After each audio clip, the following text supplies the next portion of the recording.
Geothermal energy. Geothermal energy is heat energy generated and stored within the Earth's crust. It is a renewable energy source harnessed from underground steam or hot water reservoirs to produce electricity and for direct heating.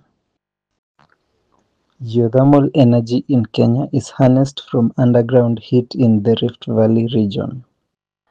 Wells are drilled deep into the Earth's crust to access steam and hot water which rise to the surface. The steam is used to turn turbines, hence generating electricity.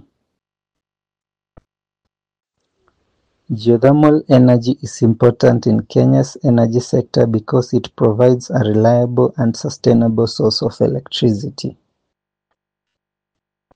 It also reduces dependence on hydro and fossil fuels by ensuring a stable source of power and reducing Kenya's dependence on them.